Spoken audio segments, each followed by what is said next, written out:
Sa video na ito, tatalakayin natin ang buong detalye ng Boruto Chapter 33, kung saan si Saroda ay posibleng nabubulag, at isang bagong god level na kalaban na naman ang lumitaw. Ipapakita natin ang full breakdown, analysis, the auras, at hidden meanings sa likod ng bawat eksena. Kung fan ka ng Boruto at gusto mong malaman ang future ng story, siguradong hindi mo dapat palampasin ito.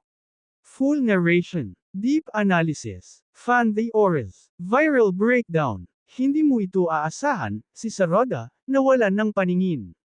Isang bagong Diyos na kalaban ang lumitaw, at walang handa sa darating na trahedya. Ito na ang pinaka-dark na chapter ng Boruto, Naruto Next Generations. Sa Chapter 33 ng Boruto, nagsisimula ang lahat sa isang tahimik, pero napakabigat na atmosphere. Ramdam mo agad na may mali, may paparating na sakuna. Habang naglalakad si Saroda, mapapansin mong parang may kakaibang nangyayari sa kanyang paningin. Unti-unti, nagiging malabo ang lahat. Hindi ito ordinaryong pagod, ito ay isang senyales ng mas malalim, at mas mapanganib na kapangyarihan, na gumigising sa loob niya. Hindi ito simpleng pagkawala ng paningin. Ito ay konektado sa kanyang Sharingan, isang power na dati niyang kontrolado, pero ngayon, tila siya na ang kinokontrol nito. Habang lumalala ang sitwasyon, nagkakaroon siya ng matinding emotional breakdown. Dahil sa sobrang pressure, trauma, at mga nangyari kamakailan, nag-trigger ang kanyang mata sa isang bagong evolution.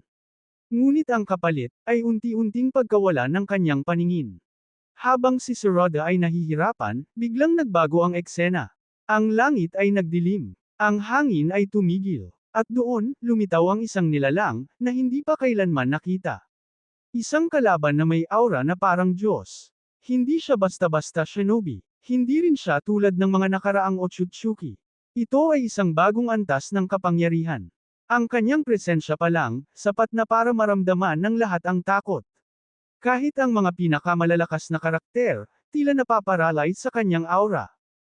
Habang lumalapit ang panganib, si Boruto ay walang choice, kundi harapin ito. Ngunit may problema, hindi pa siya handa. Ang kanyang power ay lumalaki. Oo, pero ang kalaban na ito ay parang lampas pa, sa kanyang limitasyon. Sa unang clash pa lang, napakalakas ng impact, parang gumuho ang buong paligid. At dito mo makikita na kahit si Boruto, ay nahihirapan. Ang pagkawala ng paningin ni Saroda, ay maaaring indikasyon ng Mangekyo Sharingan Awakening. Ngunit alam natin na ang kapalit nito ay blindness. Ito ay classic Uchiha tragedy, ngunit sa mas modern, at mas brutal na paraan. Possible na, gumagamit siya ng sobrang lakas, na hindi pa niya kayang i-handle. May external force, na nag-trigger nito. O may koneksyon ito sa bagong kalaban. Ang bagong kalaban ay maaaring isang evolved Otsutsuki, isang bagong entity, na mas mataas pa sa Otsutsuki, o isang eksperimento na naging perpekto. At kung totoo ito, ang mundo ng shinobi ay nasa panganib, na tuluyang mabura. Ang pinakamasakit sa chapter na ito, ay hindi lang ang laban, kundi ang paghihirap ni Saroda. Isang karakter na punong-puno ng pangarap, ngayon ay nasa bingit ng pagkawala ng lahat. At si Boruto, walang magawa kundi lumaban, kahit hindi pa siya handa.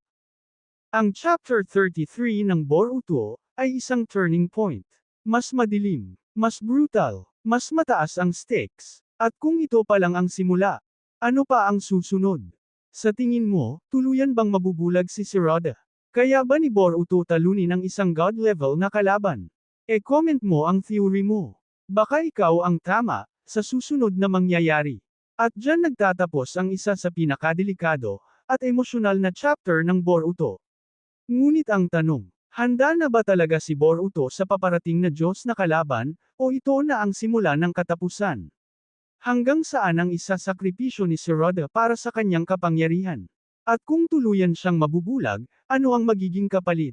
Abangan natin, at magkita-kita tayo sa susunod na breakdown.